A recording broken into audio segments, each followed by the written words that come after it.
ఆదికాండము గ్రంథము 24వ అధ్యాయములో అబ్రహాము తన యొక్క సేవకుడైన ఎలియజరుతో మాట్లాడుతున్నటువంటి మాటలు.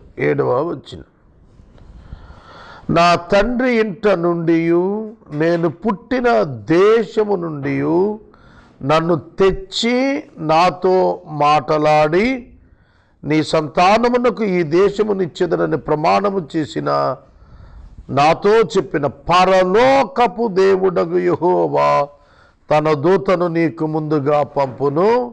అక్కడ నుండి నీవు నా కుమారునికి భార్యను తీసుకొని వచ్చెదవు. ఈ వచనము మనకు పూర్వము ఏమి జరిగింది అనేది అర్థం కావాలి. అబ్రహాము తన కుమారుడైన ఇస్సాకునకు వివాహం చేయాలనుకున్నాడు. ఇస్సాకు 40 సంవత్సరాల వయసు గలవాడయ్యాడు. శారా చనిపోయినది. ఇస్సాకు పుట్టినప్పుడు శారా 90 ఏళ్ళు, అబ్రహాము 100 సంవత్సరాలు. శారా చనిపోయినప్పుడు శారా 123, అబ్రహాము 133, ఇస్సాకు 33 సంవత్సరాలు. ఇస్సాకు తన తల్లి మరణించిన 7 సంవత్సరాలు దుఃఖముతో గడిపాడు. 40 ఏళ్ళు వచ్చాయి. 40 ఏళ్ళప్పుడు అబ్రహాము తన దాసుడు పెద్ద దాసుని పిలిచి మాట్లాడుతున్నాడు. నా కుమారునికి వివాహము చేయునట్లు కుమార్తెను నా తండ్రి ఇంటి నుండి నువ్వు తీసుకుని రావాలి. కనాను కుమార్తెలలో ఎవరిని కూడాను నీవు నా కుమారునికిచ్చి వివాహం చేయకూడదు. కనానీయులు బహువిగ్రహారాధికులు. కనానీయులు సౌందర్యవతులు కాని విగ్రహారాధికులు. అబ్రహాము బాహ్య సౌందర్యాన్ని చూడటం లేదు. అబ్రహాము అంతరంగ సంబంధమైన సౌందర్యానికి ప్రాధాన్యత ఇచ్చాడు. కనాను స్త్రీలు అందగత్తెలే, కానీ కనాను స్త్రీలు విగ్రహారాధికులు. కాబట్టి తన సొంత తండ్రి ఇంట నుండి ఒక స్త్రీ తన కుమారునికి భార్యగా రావాలని చెప్పి అబ్రహాము ఉద్దేశించాడు. తన దాసునితో మాట్లాడుతూ నీవు వెళ్ళి ఒక కన్యకను నా కుమారునికి భార్యగా తీసుకుని రమ్మన్నాడు. అయితే పరలోకమునకు దేవుడగు యెహోవా తన దూతను నీకు ముందుగా పంపించి నీవు నా కుమారుని యొక్క భార్యను తీసుకుని వచ్చేటట్లుగా చేస్తాడు. ఇక్కడ దేవుని గురించి మనకేమర్థం అవుతుంది? గాడ్స్ ప్లాన్ అబౌట్ ఐజాక్, ఇస్సాకు యొక్క కుటుంబ జీవిత ప్రణాళిక దేవుని కలిగి ఉన్నాడని మనకు అర్థమవుతుంది. అబ్రహాములో వచ్చినటువంటి తలంపు కనాను స్త్రీలను వివాహం చేయకూడదు. తాను తన తండ్రి ఇంటి నుండి వచ్చాడు కనుక అక్కడ తన బంధువులలో నుండి ఇస్సాకునకు భార్యను తేవాలని సంకల్పించుకున్నాడు. గ్రహిస్తున్నారా? ఇస్సాకు ప్రార్థనాపరుడు, సౌమ్యుడు. ఇస్సాకు భయభక్తులు గలవాడు, దేవుని పట్ల విధేయత ప్రకటించేవాడు, ఆరాధన చేసేటువంటి వాడు, కష్టపడి పనిచేసేటువంటి వాడు. ఎన్నో సుగుణాలు ఉన్నాయి ఇస్సాకులో. ఇస్సాకునకు భార్యను తీసుకుని రావటానికి వెళ్ళమన్నప్పుడు పనివాడు అడుగుతున్నాడు, అయ్యా ఆవిడ రాను అని అంటే నీ కుమారుని అక్కడ తీసుకొని పొమ్మంటావా అంటే, నా కుమారుని అక్కడికి నువ్వు తీసుకొని పోకూడదు, కానీ ఈ ప్రమాణం నుండి నువ్వు విడుదల పొందుతావు. ఆమె నీ వెంట వచ్చుటకు ఆ స్త్రీ ఇష్టపడకపోతే యూ క్యాన్ బి ఫ్రీ. నువ్వు ఈ బాధ్యత నుంచి తప్పుకోవచ్చు. చూడండి, అబ్రహాము ఎంత స్పష్టముగా యెహోవా దూత నీకు ముందుగా వెళ్ళి కార్యమును సఫలం చేస్తాడు అనేది మాట్లాడుతున్నాడు. ఈ సమయంలో మన దేవుడు ఎటువంటి దేవుడో నేను చెబుతాను వినండి. అబ్రహాము యొక్క విశ్వాసము తన కుమారునికి భార్యను తీసుకుని రావటానికి God will plan and God will take the responsibility. దేవుడే ప్రణాళిక వేస్తారు, దేవుడే బాధ్యత తీసుకుంటాడు అనేది అబ్రహాము గుర్తెరిగాడు కనుక పనివాడితో చెబుతున్నాడు, నువ్వు బయలుదేరి వెళ్ళు, ఆమె రాని ఎడల నీవు ఈ ప్రమాణము నుండి విముక్తి చెందుతావని తొడ కింద చేయి పెట్టించి ప్రమాణం చేయించాడు. అలా ప్రమాణము చేయటం ద్వారా, అలాగున ప్రమాణము చేయటం ద్వారా అతడు తన ప్రయాణాన్ని ప్రారంభించాడు Eliezer. It's a wonderful story how God led them all. వారందరినీ దేవుడు ఎలా నడిపించాడో చూస్తున్నప్పుడు ఆశ్చర్యంగా ఉంటుంది. అబ్రహాము యొక్క తండ్రి అయిన తెరహు, అతని కుమారులైన ఆ యొక్క బెతూయేలు వారందరూ కూడాను ఆయా స్థలాల్లో స్థిరపడి ఉన్నారు. వారిని కలుసుకోవడానికి వెళ్తున్నాడు. వారి దగ్గర ఎంతమంది ఆడపిల్లలు ఉన్నారో, ఎవరిండ్లల్లో ఆడపిల్లలు ఉన్నారో, వారెంత దూరం పంపిస్తారో లేదో, వారిని ఎంత దూరానికి ఎలవ్ చేస్తారో పంపరో లేదో అనేక అనుమానాలు ఉన్నాయి. కానీ ఒక్క మాట చెబుతున్నాడు అబ్రహాము, ఏమంటున్నాడంటే దేవుడు తన దూతను పంపిస్తాడు, తన కార్యం తాను సఫలం చేస్తాడు. కనుక దైవ కార్యము దేవుడే సఫలం చేస్తాడు, దేవుని ప్రణాళికలు దేవుడు సఫలం చేస్తాడు. మనము ఊరికి నిలిచి ఉండి చూచుట మంచిది. సోదరుడా, సోదరి, ఎలియాజరు 10 ఒంటెల మీద అనేకమైన విలువైన వస్తువులను తీసుకొని తన ప్రయాణాన్ని ప్రారంభించాడు. సుమారుగా 1 మంత్ జర్నీ. ఒంటెలు, ఎడారి ప్రాంతం, ఒంటెలు వెళుతున్నాయి. ఆ ఒంటెల మీద సేవకులు వెళుతున్నారు. ఆ ఒంటెల మీద పెండ్లి కుమార్తెకు ఆమె యొక్క బంధువులకు ఇవ్వటానికి శ్రేష్టమైన వస్తువుల చేత డంప్ చేయబడి అవి ప్రయాణం చేస్తున్నాయి. పనివారు ఉన్నారు, చాలా శ్రేష్టమైన పనివారు వారిని వెంబడిస్తున్నారు. ఎందుకంటే they are going to bring a great woman for their master's son. వారి యొక్క యజమానుని యొక్క కుమారునికి వారు ఒక శ్రేష్టమైన బహుమానమును తీసుకుని రావటానికి వెళుతూ ఉన్నారు.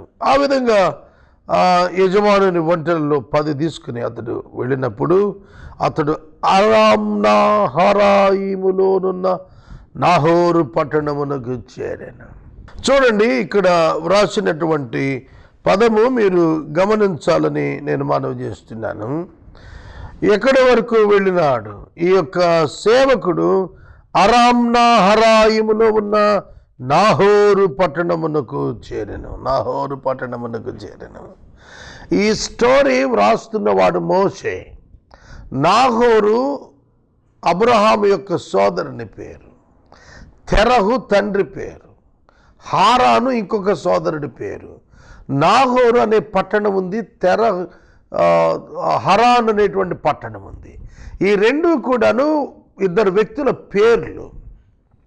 గమనించాలి. అబ్రహాం బంధువులు.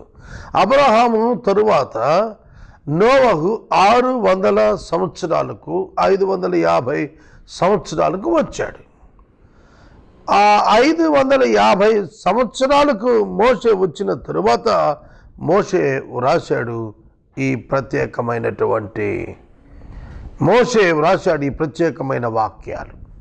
అందుకనే మోషే వ్రాశాడు కాబట్టి ఇక్కడ ఏమని వ్రాస్తున్నాడంటే, అక్కడ జరిగిన సంఘటనను తన అనుభవాన నాహోరు పట్టణం, హరాను పట్టణం, ఐగుప్తు దేశం, ఇవన్నీ కూడా మోషే తను జీవించిన కాలంలో ఏమైతే చూస్తున్నాడో వాటిని తను వారి ముందు పెట్టి రాస్తున్నాడు. ఎందుకంటే మోషే తరములోని ఇశ్రాయేలీయులకు జవాబు అర్థం కావటానికి, the same God who lead the people of the nation Israel, the same person, the same God, the same revelation of God వారి ఎదుట దేవుడు కార్యం చేస్తున్నాడు. సహోదరుడా, సహోదరి, అక్కడ ఎలియాజరును దేవుడు నడిపిస్తున్నాడు. ఎలియాజరుకు దేవుడు చెప్పి ఉన్నాడు. ఎలియాజరు ఒక ప్రత్యేకమైన సూచన పెట్టుకున్నాడు. దేవుని యందు విశ్వాసం ఉంచిన ఎలియాజరు, దేవుని సన్నిధిలో ప్రార్థన చేసిన ఎలియాజరు ఒక సూచన పెట్టుకున్నాడు. ఏ కన్యక అయితే, స్త్రీ అయితే సాయంకాలపు వేళ నీళ్లు తోడుకోవడానికి వచ్చినప్పుడు ఒంటెలను మోకరింపజేసి నీరు ఇస్తుందో, ఆ కుమార్తె నేను త్రాగునట్లు నాకు నీరు ఇస్తుందో ఆమె నా యజమానునికి కుమారునికి భార్య అయిపోతుంది. ఒక సూచన పెట్టుకున్నాడు, ఒక ఆలోచన చేశాడు. మానవునికి తలంపులిచ్చువాడు దేవుడే కనుక మనిషిగా ఎలియాజరు రిబ్కాను సెలెక్ట్ చేసుకుంటాక మునుపు తన మనసులో అనుకున్న మాట దేవునితో ఏమిటంటే, నా యజమానుని కుమారునికి భార్య అగునట్టు ఎట్టిదిగా ఉండాలి. నాహోరు పట్టణములో అబ్రహాము యొక్క వంశావళిలో నుండి వచ్చినటువంటిదై శ్రేష్టమైనటువంటి పని చేసేటువంటి ఆమెగా ఉండాలని చెప్పి కోరుకున్నాడు. తన యజమానురాలు కావటానికి అర్హత ఒక సేవకురాలుగా ఉన్న వ్యక్తికి రావాలని ఒక పెద్ద దాసుడిగా ఎలియాజరు అనుకున్నాడు. ఈ సమయంలో నేను మనవి చేస్తున్నాను, దేవుని యొక్క వాక్యం చెబుతోంది అదే. ఒక నాయకుడి స్థానానికి రావాలి అనంటే, ఒక రాజు స్థానానికి రావాలి అనంటే, ఒక రాణి స్థానానికి రావాలి అనంటే, ఒక యజమానురాలు స్థానానికి రావాలి అనంటే, she should start her life from zero. ప్రారంభం నుండి ఆమె తన జీవితాన్ని ప్రారంభించాల్సిందే. రిబ్కా చాలా చక్కనిది, రిబ్కా మిక్కిలి చక్కనిది. కేవలము భౌతిక సౌందర్యమే కాదు, ఆమెకు అంతరంగ సౌందర్యం ఉన్నది. ఆమె షీ వాజ్ కైండ్ ఇనఫ్, ఆమె దయగలిగినటువంటి కుమార్తె. అంత చిన్న వయసులో గొప్ప పరిచారకురాలైనటువంటి కుమార్తె కనుక రిబ్కా ఆ సమయంలో అక్కడికి రావటం జరిగింది. తను అనుకున్న ప్రకారం ఎలియాజరు అడుగుతున్నాడు, తనకు దాహమునకు నీరిమ్మని. ఆమె 2 అడుగులు ముందుకేసింది. నీకు మాత్రమే నీరు ఇవ్వటం కాదు, నీ ఒంటెలు, your camels, I will give drink to the camels. నేను దాహం ఇస్తాను ఈ ఒంటెలకు కూడా. ఒక్కొక్క ఒంటె minimum 10 to 15 litres of water consume చేస్తుంది. కనుక ఈ ఒక్కొక్క ఒంటె 50 బిందెలు అనుకోండి. ఒక కడవ లెక్క, కడవ దిగుడు బావులోకి తీసుకుని పోయి మెట్లెక్కి పైకి రావాలి. ఓ 15 మెట్లు దిగితే ఇంకో 15 మెట్లు ఎక్కాలి. ఒక కడవ నీరు బయటికి రావాలంటే 30 steps they have to manage. అట్లాంటిది 50 బిందెల నీళ్లు, 10 ఒంటెలు, 500 బిందెల నీళ్లు, 500 into 20, 10,000 steps, 10,000 మెట్లు ఎక్కటువంటి మాట్లాడండి, ఆలోచించండి. ఎక్కాలి దిగాలి. ఎంత young and energetic, spiritual, kind hearted, great lady Rebecca. సోదరుడా, సోదరి, ఇలాంటి వాళ్ళు మన ఇళ్లలో కోడలుగా రావాలి. ఇలాంటి వారు మన కూతుర్లు ఇట్లా ఎదగాలి క్రైస్తవ కుటుంబాల్లో.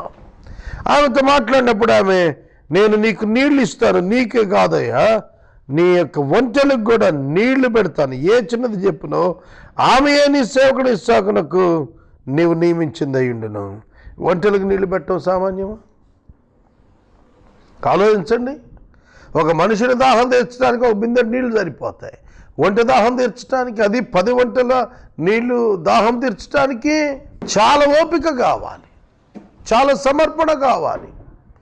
వీళ్ళెవరు అసలు, నేను ఎందుకు ఇవ్వాలి గుక్కెడు మంచినీళ్ళని ఆలోచించేటువంటి మానవ మనస్తత్వం ప్రక్కన ఎరుగని వ్యక్తికి ఎంతో గొప్ప సాయం చేయటానికి వచ్చింది ఆ తల్లి. ఆ యవన కుమార్తె ముచ్చటపడిపోయాడు. ఎలియాజరు ఎంతో సంబరపడ్డాడు. ఆమె అంటుంది, అయ్యా త్రాగము, అయ్యా త్రాగము.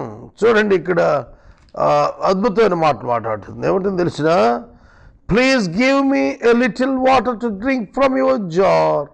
She said to him, drink my lord. And she quickly let down her jar upon her hand and gave him a drink. కడవ చేతి మీదకి దించుకుని అంటుంది, అయ్యా త్రాగము, అయ్యా త్రాగము. Drink my lord. పనివాడు కదా, దాసుడు కదా, యజమానురాలుగా వెళ్ళబోతున్నామే, దాసుని ఏమని పిలుస్తుంది? మై లార్డ్ అని పిలుస్తుంది. సంస్కారం అండి. సంస్కారం నేర్పిస్తున్నారా మీ ఇంట్లో పిల్లలకు? సంస్కారాన్ని నేర్పండి. క్రిస్టియన్ ఫ్యామిలీస్, క్రైస్తవ కుటుంబాలు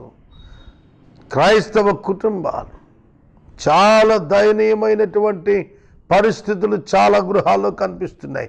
సంస్కారహీనులుగా బిడ్డలు క్రైస్తవుల కుటుంబాల్లో తయారవుతున్న దుర్గతి నేటి దినాన నేను చూస్తున్నాను. సహోదరుడు, సహోదరి, ఎంత మంచి సంస్కారము! రెబెకా ఎంత గొప్ప సంస్కారము కలిగిన స్త్రీ. ఆమె అంటోంది, నేను నీకు మాత్రమే కాదు, నీవు వచ్చిన ఆ ఒంటెలు త్రాగుమట్టుకు నీళ్లు పోస్తారంది.